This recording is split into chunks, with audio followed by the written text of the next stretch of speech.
So I can't stand quitters.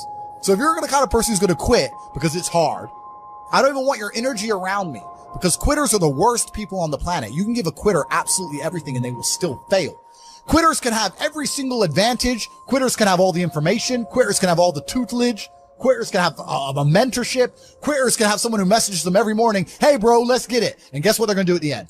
Quit. They ain't never going to have shit, right? You need the people who don't quit. I don't quit. Every single facet of my life is testament to the fact that I don't quit. When people see my plane in the sky, you can say whatever you want about me. You can call me arrogant. You can call me anything you want, but you cannot call me a quitter. I didn't quit. So that's the difference. When it was hard, I did it anyway. That's who I've always been. And if you don't have that kind of tenacity, you're never going to be anything. So the people who come along and talk about passive income, they sound like quitters to me. They sound like people who don't want to work. You have to just work. At some point you have to bite the bullet and just work. So when someone comes to me and talk about passive income and they're a brokey, I'm like, you are just lazy. You are lazy. You'll never get anywhere. Lazy people never get anywhere in life. Doesn't matter what it is. Doesn't matter if it's tennis or money. If you're lazy, you're never going to get it. I love work. I'm ready to work. I'll dig a hole. If you start with a good team, you're going to make it. That's really true. Brotherhood in and of itself is so valuable. If you sit around with 20 people and none of them are lazy and none of them are snakes, you're going to be fine. I think follow your passion is also a terrible piece of advice. People say, hey man, you need to find what you're passionate about and do that. And what they're trying to say is only do what you like, because you have no motivation to do anything else. And motivation in and of itself is a scam. I don't believe in motivation. I believe in discipline. I am not motivated to do the things I'm supposed to do. I don't wake up full of joy. I have to go to the gym, or that I have to work, or that I do the crap. I don't feel motivated to do them. I'm disciplined. I do them regardless of how I feel. Whether I'm in the mood to do it or I'm not in the mood to do it, it gets done. That's discipline. Discipline's a real thing. Motivation is fleeting. Yeah. You're never going to be permanently motivated. So when someone comes along and says, oh, do what you're passionate about, what they're saying is you'll have endless motivation, and then you'll be able to try hard. If you're the kind of person who can only try hard at something he enjoys, then you're going to fail. Because most things you enjoy don't pay any money. If they paid money, you wouldn't enjoy them. It's called a job, right? Nobody likes their job. You like your hobby. I'm sure you like playing video games. Maybe 1%, 0.1% can make money from video games, right? Most people, you ain't ever going to make it. Yeah. Do you think the guy in China who owns a concrete plant is passionate about concrete? It's money. Be passionate about success. If you're passionate about money, then you can be passionate about anything. I'll be passionate about any business on earth that pays me. If you pay me $1 billion to dig that hole, I'll be very passionate about that hole. I will dig that hole with passion. I think the world is a violent place. I think there's violence all around us. I think that I view the world in a violent way. And I don't mean that in a negative context. I say a lot of things, people take them as negative, but I see them as positive. Like I say I'm an angry person and people imagine me to be like, I'm happy. Yeah. I'm super happy, but I'm angry. Angry is motivated. You can't sleep if you're angry, so you better work, right? So I'm an angry guy, but I'm a happy guy.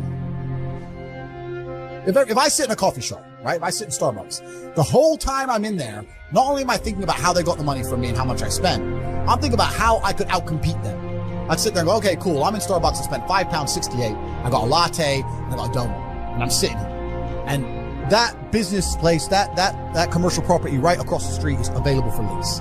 How could I outcompete this coffee shop which just took my money? What's the profit margin on this £5.68? How much did this cost them? Coffee, pennies. Donut, 30p. How much is the rent? How much is the business rates? If I had to open up there, how would I attract people to come into my shop as opposed to their shop? They got a big brand name. I'm brand new. Next thing, do they have any signage outside? No. I'm going to try and put some signage outside. Do they have parking? No. I need parking. But you start thinking about how you can convince people to give you their money as opposed to giving it to the places they already give it. People say, I can't think of how to make money. If you start doing that for a year and just keep a notepad, you'll have 100 ideas on how to make money. You'll sit there and go, there's a place here that's doing this and we could do it better this way. This place online is doing this, we can do it better this way. And then to get them all done, what do you need? Network. You need people. It's all about people. Okay, we can make money with this. Who's going to do it? Who's not lazy? Who's getting up at 4 a.m. tomorrow? Boom, let's get it done. So there's unlimited ways to make money, but most people go through life and their money is taken from them. They don't even identify how they got tricked out of it. Business is just other people's money. That's all business is. I want to start a business. So you want other people's money. You have to think about it. Nobody thinks about it. And the easiest way to think about it is to think how you're giving yours away. That's a mental model you should adopt. Yeah. And you'll end up with loads of business ideas. Business ideas are everywhere. It's just execution, which is different. At the end of the day, even if you're struggling, it's you that's going to have to get up and get the work done and change your life. So when they go on the TV and say, you're depressed, it's a disease, you can't fix it, there's nothing you can do about it, it's not your fault, I think they're just trying to reinforce in your mind that you're never going to get better. I think if they really cared, they'd say, like Tyson Fury says, you're depressed, but you can beat this, you can do this. I don't hear them saying that very often. They just sit there and say, everyone's depressed and it's normal, accept it. And I don't accept that. I don't accept that. I don't think people should sit there and accept that they're sad. Change it. I think only you can change it. That's what I believe. But I actually think the world is quite a bleak place for men nowadays. I think that the societal path they've laid out for most men is a sad one. I think that all men like the idea of conquest and like the idea of being high status and being rich, and they're telling you that you shouldn't be those things and you shouldn't do those things. You should just go to school, get a wife, sit at home, happy wife, happy life, and it's depressing and it's unhappy. And I promise everyone that there is a degree of happiness, but as a man, that happiness comes from freedom. And freedom does require money at some level. And you're going to have to get out there and get paid if you want to be free as an individual. And once you're free, you're going to be happy. When I talk about the Matrix, I'm talking about the systems which have been created by society, which are deliberately designed to enslave. In the movie, the Matrix were used for our body heat, but here in this Matrix, we're used for our efforts and our energies. And you're existing inside of a system which is deliberately rigged to make the rich richer and for the poor to stay poor. Yeah. And you can sit there and get upset about it. You can sit there and cry about it and say the system needs to change, which is what some people do, socialists, XYZ. But I think I know that's a waste of time, right? That's futile. The best thing to do is to understand the rules of the game and find a way to win. So yes, the game is rigged. Yes, the rich are always going to get richer. Yes, the poor are always going to struggle. And that's the way the game is set up. So you still need to find the best move on the chessboard. There's no point sitting there saying, I want to play a different game, because that's never going to happen. Because the people with the money are the people who have the control and they have the power, and why would they have the game set up any other way? Why would they change? You got to be in a good position to take advantage of things. So you've always got to be in a position where you have a good network, you have good information, you have some kind of liquid money, you have the ability to survive without that money, you can take a risk. Like, it's hard to set yourself up. They teach you things that, the problem is as well, it's difficult because the way that humans work and the way that we've evolved as a species is that we don't really learn lessons unless they're learned the hard way. I believe that unless a lesson is taught the hard way, you're not going to learn it. You can have so many near misses and people won't learn their lesson. Bro, you must know a guy who goes out there, nearly crashes his car, doesn't slow his ass down till he wrecks it. Yeah. Like, this is how people are, right? So you need that pain for the lesson to sting enough to really genuinely go inside of your mind. And it's the same with everything. It's the same with driving a car or business.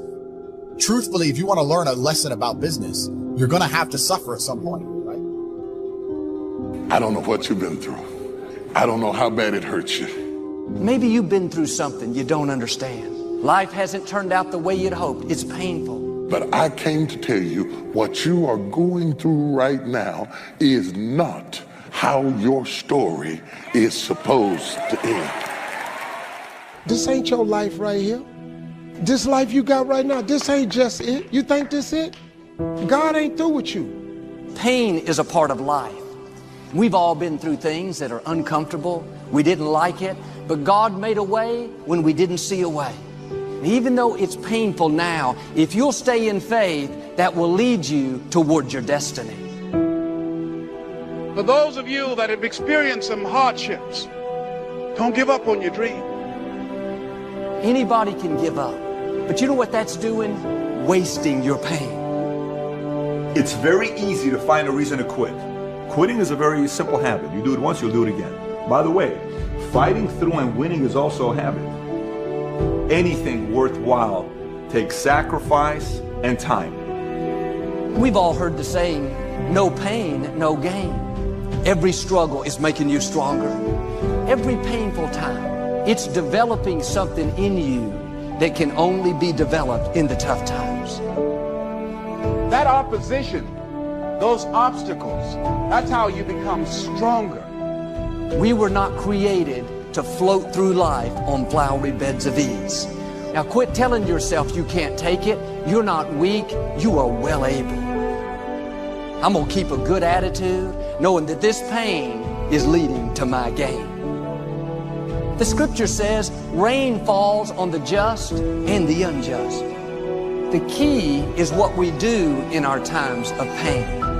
You can come out bitter or you can come out better. My challenge, don't just go through it, grow through it. We let the conditions around us convince us that we can't reach what we're trying to reach because of circumstances beyond our control. You got to show up for your life regardless of the circumstances. You got to show up in spite of the conversation going on in your mind. Because if you don't, nobody else will. 90% of the things entrepreneurs do who win big, no one ever sees. But the same goes for the people that don't make it. No one sees that you're not working. No one sees that you're sitting home watching TV. Only you see that, but there's a key. Time, sacrifice, and effort. There's a patience that goes with that. The process shapes you before it rewards you. So who you become in the process is by far more valuable than all the valuables you'll ever make. And here's why. The greatest value in life is not what you get. The greatest value in life is what you become. Our problem today is that we have generations of people who like to talk about increase and expansion, but they think like decrease and survival. Yes, God has empowered you, but He didn't empower you to be a survivor. He empowered you to be a succeeder. God did not create us to give up when it gets hard. And if you will shake off the self-pity, then God will not only bring you out, He will bring you out better off than you were before. We've all had bad breaks. We can all find a reason to live offended, press past those lonely nights. Amazing things await you if you just don't settle. Don't let good enough become good enough. Get your fire back and go after the destiny that belongs to you. If you're going to fulfill your destiny, you have to have a made-up mind that no matter what comes against you, you're going to keep pressing forward, looking for your next victory. Don't judge where your situation is right now. You got to create an environment for you to win. 8 out of 10 millionaires have been financially bankrupt. You know why? They defied the odds. When one door closes, another door opens. When something happens to you and interrupt what you are now doing, you can make a decision. You know what? I'm going to still find a way to win.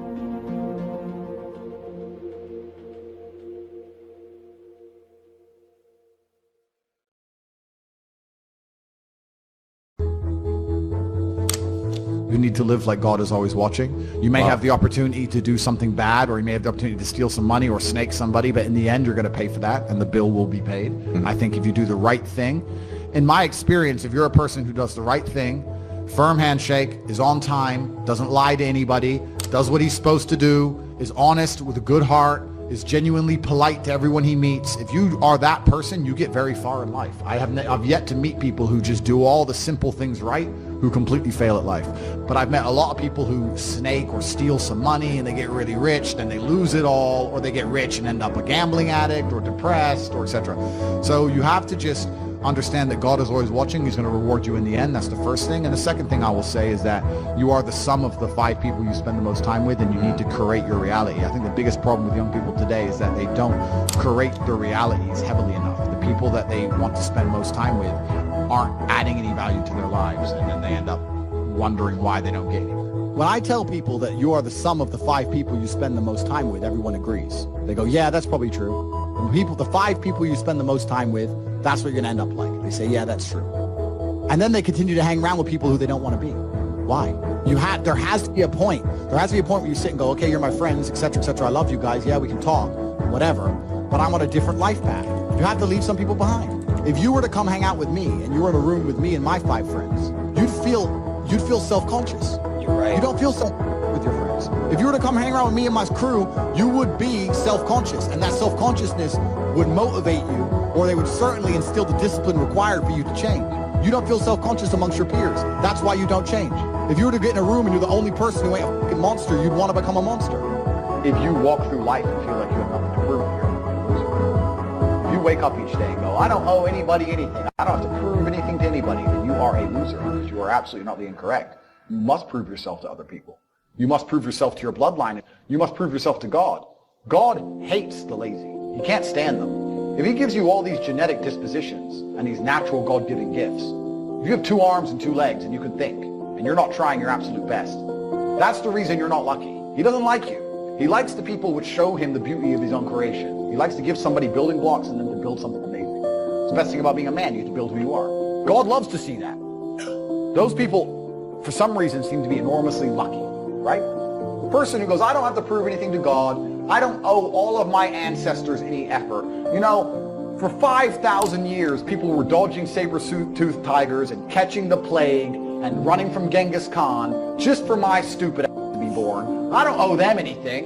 Don't owe them a thing because I want to play video games. These people are losers. You should walk through earth with force inside of you. If I walk, as I walked into this hotel reception, everybody, not because they know who I am, but because as I move, even if it's behind their head, people feel something. It's an energy that comes from brutal competence. That's what happens when a predator walks in a room. You pay attention next time you're in a restaurant. If a man who's truly dangerous walks in, nearly every other man kind of looks up at the same time. Feel it. You need to or you don't survive. We've evolved with that to live. That's who I am. I couldn't imagine not being that man. I've done that because I've been trying to prove myself to my lineage my entire life. I wake up every day with something to prove. I have hundreds of millions of dollars. I wake up and think, more. I'm in fantastic shape, 4 times world champion, fighting the Matrix out here by myself, more. I will have to be braver. I must try harder. All I do is prove myself. So when I hear people go, I don't have nothing to prove, then you're a loser. Peasants have never felt like they needed to prove anything, but kings felt like they needed to go and conquer land. Isn't that coincidental that the king, who already had it all, felt like he needed to go to some far-flung land and conquer it and take it and prove he's the king? But the peasants, I don't have to prove nothing to nobody. You're a loser then. You're a dummy. I absolutely and utterly, completely have everything to prove to everybody all the time. That's who I am. I will prove anything to anybody. If I sit and say X, I will prove it to anyone. I can be checked anytime. And their ancestors who fought saber-toothed tigers or escaped the Mongol hordes or managed to dodge bombs in the Second World War. All the shit they went through just for this cretin to be born. And to look at him, look at who he is, listen to his life story, listen to what he does on a day-to-day basis, and they would feel nothing but shame. Your ancestors did all that struggling to survive, hunting and gathering, avoiding enemies, anything it took, dying at age 30 from a tooth infection, all the crap they went through just for you to be born so you could smoke weed and jack off. That's what your ancestors died for. That's what they worked so hard for. That's who you are. That's the end of your fucking bloodline. Do you feel no shame? It's fucking shameful. My ancestors will look at me and think everything we went through was fucking worth it. Your ancestors will look at, most of these people, their ancestors look at them and feel nothing but fucking disgust. Well, I guarantee you, even their living relatives, their living parents aren't even proud of them. Like, your own father's ashamed of you, and you don't even feel motivated to do it. It's a fucking shame. If you were to go and look your father in the eye and said, you know what, I could have been a UFC champion, I could have been a multi-millionaire, I could have been a race car driver, I could have been a nuclear physicist, could have done all these things, but I was busy on... You think he's going to be proud of you? No.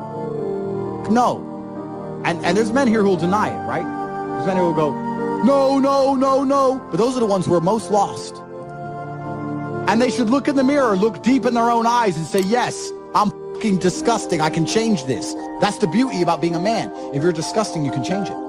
That's the beauty. There's nothing stopping you changing it. You're right. And you must accept it. You must accept it first. Most of these people, what they do is they hang around with other disgusting people, and then they're a little group of disgusting people, and they think, well, I'm not disgusting, everyone's disgusting, and this is normal, and it's normal to be a fucking off. Not in my world, it isn't.